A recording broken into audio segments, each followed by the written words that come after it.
Hello friends, welcome to my YouTube channel SKG Samanya Gyan. आप हमारे channel को सब्सक्राइब करें, बेल आइकन जरूर प्रेस करें ताकि आपको हिमाचल दर्पण के जो है वो लेटेस्ट वीडियो जो है वो मिलते रहें। हम हिमाचल प्रदेश का भूगोल पढ़ रहे थे और B5 पढ़ रहे हैं हम, वनस्पति, वन्य जीव जंतु, वन्य जीव अभ्यारण्य, राष्ट्रीय पार्क और जैव विविधता। हम वनस्पति वाले टॉपिक पे थे, पेज नंबर 73 पे, और हमने हिमाचल प्रदेश में वनस्पतियों का प्रकार है वो पढ़ना शुरू करना है। तो हम शुरू करते हैं।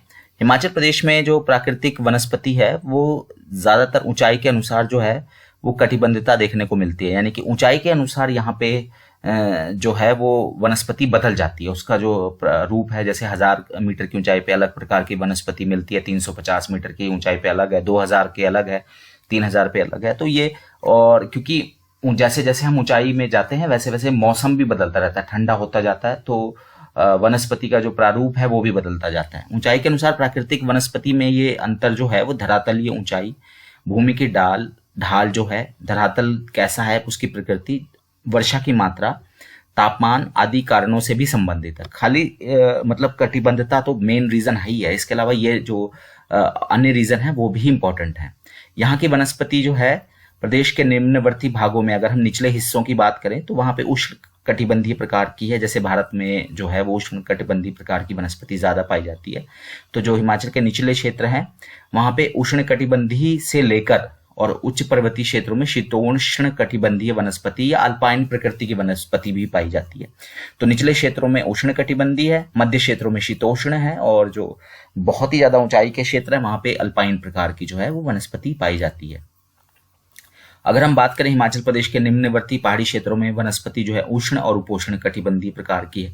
मध्यवर्ती जो भाग है वहां पे शीतोष्ण कटिबंधीय है, और जो ऊंचे हिमालयन क्षेत्र हैं वहां पे अल्पाइन या टुंड्रा प्रकार की वनस्पति पाई जाती है। साधारणतः हिमाचल प्रदेश में 3500 मीटर की ऊंचाई तक जो है वो वन वगैरह जो है पाए जाते हैं। इससे ज्यादा ऊंचाई पे फिर जो है वो जो टुंड्रा या अल्पाइन जो घास भूमियां हैं उस तरह की जो है वनस्पति मिलती है। और हिमाचल में 4500 मीटर तक हिमरेखा है, उसके ऊपर फिर वनस्पति ना के बराबर होती है। हिमरेखा का मतलब होता है कि इससे ज्यादा ऊंचाई पे जो क्षेत्र है वहां पे फिर साल के 12 महीने जो है वो लगभग बर्फ जो है वो से ढके रहते हैं, तो फिर वहां पर जो है वो वनस्पति जो है वो नाम मात्र या मिलती ही नहीं बिल्कुल भी। तो ये जो विषमताएं हैं ऊंचाई के आधार पे कह लो या और जो भी है, उस आधार पे हम हिमाचल प्रदेश की वनस्पति को 3 मुख्य प्रकार में जो है वो कटिबंधीय में जो है वनस्पति कटिबंधों में जो है वो विभाजित करते हैं। तो वो 3 कौन सी हैं? पहली है निम्नवर्ती उष्ण तथा उपोष्ण कटिबंधीय वनस्पति, द लोअर ट्रॉपिकल एंड सब ट्रॉपिकल वेजिटेशन जोन। तो उष्ण तो है आपका ट्रॉपिकल और उपोष्ण हो गया सब ट्रॉपिकल, ठीक है। तो उष्ण और उपोष्ण जो है कटिबंधीय वनस्पतियां जो है वो पहले प्रकार की वनस्पति है। अच्छा, इस वनस्पति के प्रकार का आवरण प्रदेश के दक्षिणी और दक्षिण पश्चिम हिस्से में देखने को मिलता है, यानी कि हिमाचल का जो आपका दक्षिण हिमाचल का जो हिस्सा है, चाहे वो पांवटा है, नालागढ़ है, और दक्षिण पश्चिमी हिस्सा जो कांगड़ा से लेकर नीचे तक आपका ऊना, हमीरपुर, वहां पे ये मिलता है। निम्नवर्ती पहाड़ियों, शिवालिक पहाड़ियों, निम्न हिमालयन श्रेणियों, निम्नवर्ती हिमालयन श्रेणियों के नदी नालों के इर्द गिर्द ये वनस्पति का जो आवरण है वो मिलता है। निम्नवर्ती उष्ण और उपोष्ण कटिबंधीय वनस्पति, और ये वनस्पति जो है वो लगभग 400 से लेके 1500 मीटर के मध्य जो है वो इसका जो है वो ऊंचाई के बीच में ये मिलती है। अच्छा, ये 2 प्रकार, इसको भी सब जो 2 हिस्सों में बांटा गया है। एक तो है ट्रॉपिकल वेजिटेशन और एक है सब ट्रॉपिकल वेजिटेशन, उष्ण कटिबंधीय वनस्पति और उपोष्ण कटिबंधीय वनस्पति।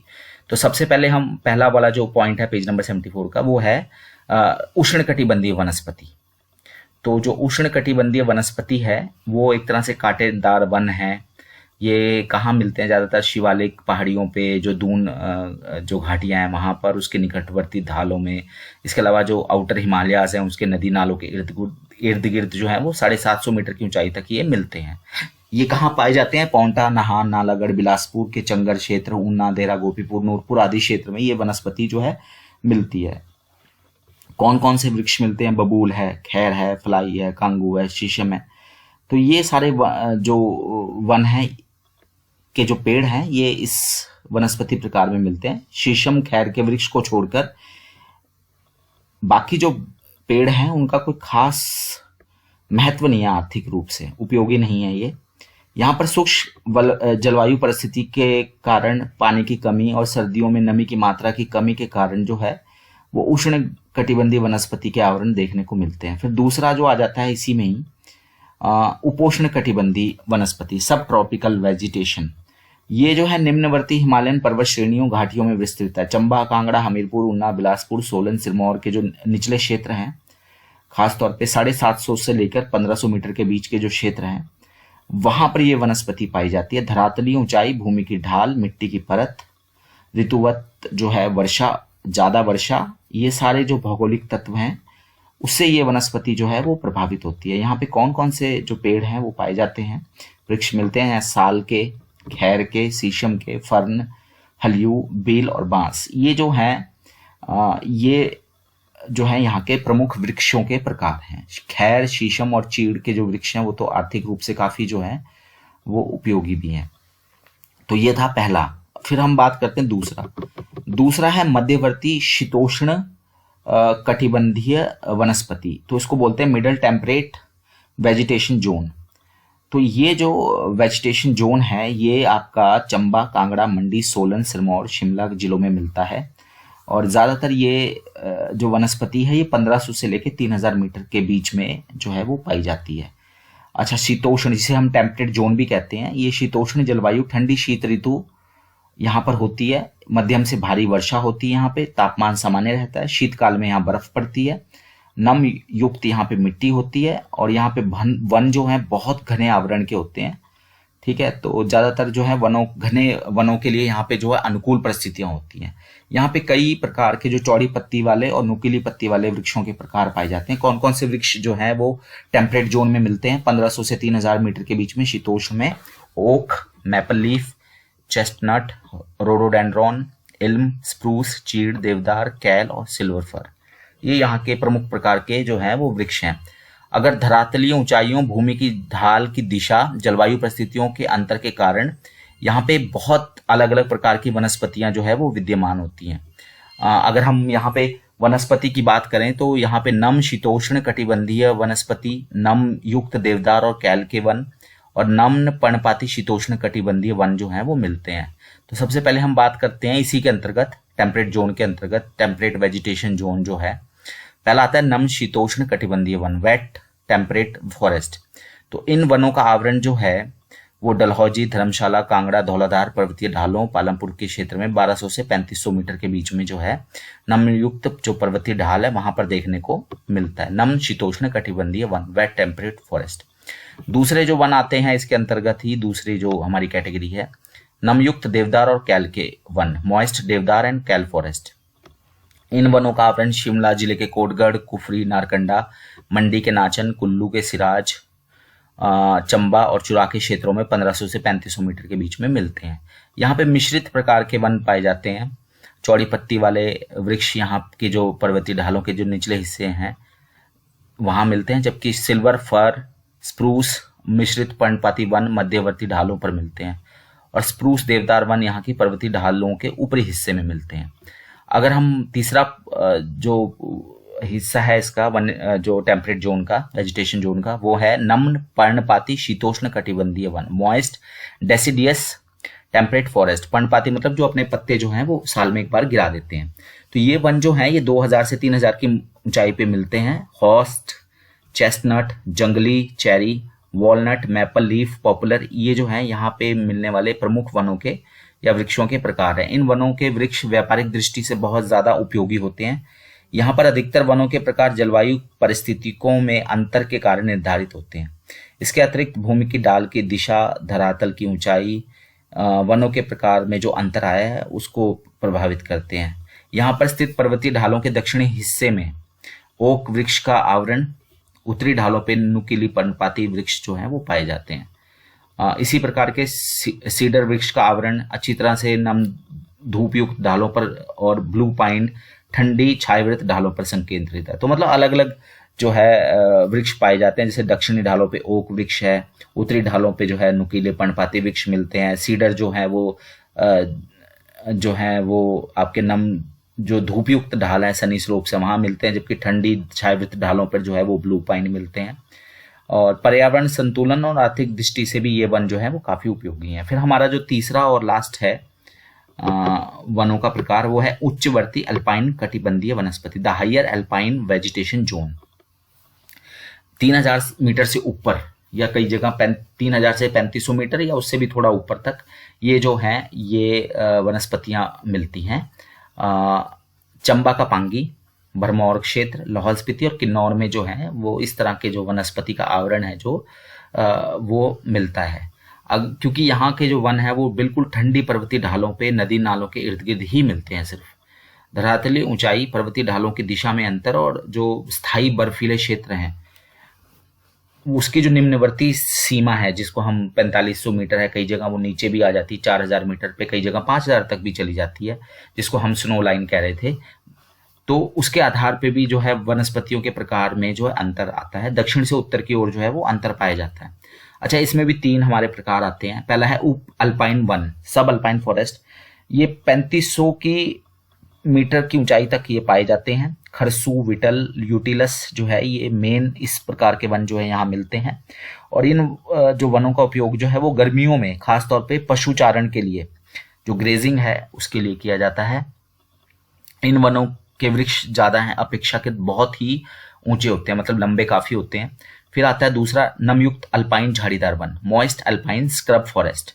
तो इन वनों का आवरण पर्वतों पर पेड़ पौधों के ऊपरी सीमा में केंद्रित है। ठीक है, तो जो पर्वतों की जो ऊपरी सीमा है वहां पर ये ज्यादा पाए जाते हैं। यहाँ पर अधिकतर छोटी ऊंचाई के वृक्ष पाए जाते हैं। तो ये जो पेड़ पौधे हैं झाड़ीदार वन, ये बहुत छोटे छोटी हाइट के होते हैं और जिनके बीच में जो ये छोटे छोटे पेड़ होते हैं इनके बीच में कई जगह पे तो जो है वो घास भूमियों या पेड़ पौधों के बीच में जो है वो पार्क जैसा जो है वो विकसित हो जाते हैं, जिसको पार्कलैंड वनस्पति भी बोलते हैं, पार्कलैंड वेजिटेशन टाइप भी कहते हैं। इन वनों में कौन कौन से जो आते हैं पेड़ पौधे, सेलिक्स विब्रूनम, खाने वाली मीठी बेरी, फूल और कई जड़ी बूटियां हैं जैसे आइकोनाइट, धूप, पल्साटीलम और कराऊ। ठीक है, तो एकोनाइट, धूप, पल्साटीलम और कराऊ ये सब जो है वो नम युक्त अल्पाइन झाड़ीदार वन जो है मॉइस्ट अल्पाइन स्क्रब फॉरेस्ट उसमें पाए जाते हैं। फिर अगला जो है वो आता है हमारा शुष्क अल्पाइन वन, ड्राई अल्पाइन फॉरेस्ट। इन वनों का आवरण किन्नौर, पांगी, लाहौल स्पीति क्षेत्रों में देखने को मिलता है। जूनिपर, आर्टेमेशिया, लोनिसर, कॉटन एस्टर इस वनस्पति वर्ग के प्रमुख वृक्ष हैं। अल्पाइन घास भूमियां इन वन प्रकारों की प्रमुख विशेषता है। यहाँ पे जो चलवासी चरवाहे हैं जो भेड़ बकरियां लेके गर्मियों में आते हैं, वहां पे ये ग्रेजिंग के लिए इन जो भूमियों में आते हैं, घास भूमियों में। ये संपूर्ण क्षेत्र जो है शीतकाल में बिल्कुल बर्फ से ढका रहता है और गर्मियों के कुछ ही महीनों के लिए यहाँ पे जो है वनस्पतियां उगती हैं और बर्फ पिघलने के साथ साथ इन घास क्षेत्रों में अति उत्तम प्रकार की घासें उगती हैं जो भेड़ बकरियों के लिए जो है वो काफी ज्यादा जो है वो पोषक जो है वो तत्व प्रदान करती हैं। ये तो हो गए हमारे 3 प्रकार की वनस्पतियां। अगर हम एक थोड़ा सा टॉपिक है कि प्राकृतिक वनस्पति जो है वो उसमें किस किस जो वनस्पति को जो बनाने में किस किस का योगदान है, तो जलवायु, मिट्टी और जैव कारणों का संयुक्त परिणाम है कोई भी प्राकृतिक वनस्पति जो है। Natural vegetation is a combined result of climate, soil and biotic factor. यह कहना उचित ही होगा कि प्राकृतिक वनस्पति जो है वो जलवायु, मिट्टी और जैव तत्वों का मिला जुला स्वरूप है। इन्हीं से ही मिलजुल कर कोई जो प्राकृतिक वनस्पति है उसका निर्माण होता है। इन सभी तत्वों में जलवायु का वनस्पति को निर्धारित करने में सबसे ज्यादा बड़ा योगदान है।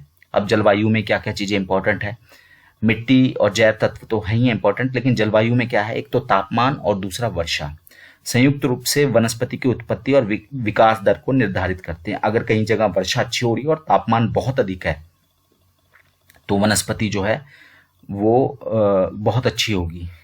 उसके लिए बिल्कुल जो है वो आपका एक तरह से जो है वो फर्टाइल लैंड हो जाएगा वो।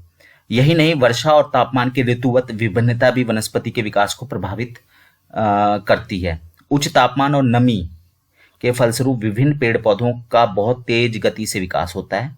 जहां तापमान ज्यादा होता है, नमी ज्यादा होती है, वहां पेड़ पौधे जल्दी बढ़ते हैं। ऐसी परिस्थिति में जो घने जंगलों का जो है वो निर्माण होता है।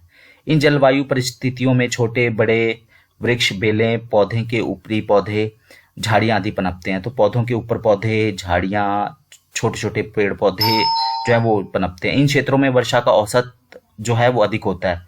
वहां पर सारा साल वृक्ष जो है वो हरे भरे रहते हैं। हिमाचल प्रदेश में तापमान पेड़ पौधों की उच्चतम सीमा को निर्धारित करने में बहुत महत्वपूर्ण भूमिका अदा करते हैं। तापमान की ऊंचाई के अनुसार अगर कमी हो, जैसे कि तापमान में ऊंचाई के अनुसार कमी के फलस्वरूप 4500 मीटर की ऊंचाई से ऊपर वनस्पति का आवरण नगण्य है। वो हमने देख ही रखा है, हिम रेखा जो है 4500 मीटर है, उससे ऊपर जो है वो वनस्पति जो है वो नील पाई जाती है। हिमाचल प्रदेश में जलवायु परिस्थिति में अंतर के अनुरूप वनस्पति प्रकारों में अंतर देखने को मिलता है। तो मेन हमने पढ़ ही लिया था, जलवायु परिस्थिति में अगर अंतर होता है तो वनस्पति के प्रकारों में भी अंतर होता है। और हिमाचल प्रदेश में वनस्पति की ऊंचाई अनुसार कटिबद्धता, एटीट्यूडनल जोनेशन ऑफ वेजिटेशन, जलवायु परिस्थिति का ही प्रतिफल है। तो हिमाचल में जो वनस्पति है वो मेन है ऊंचाई के अनुसार जो कटिबंध बदलते रहते हैं, उष्ण से उपोष्ण, फिर शीतोष्ण और फिर अल्पाइन। तो उसी आधार पे जो है वनस्पतियां भी जो है वो चेंज होती रहती हैं। तो ये हमने वनस्पति के प्रकार पढ़े। अगले उसमें हम वन आवरण ये पढ़ेंगे, वनों का जो भी हमारा डिस्ट्रीब्यूशन है वो पढ़ेंगे। धन्यवाद।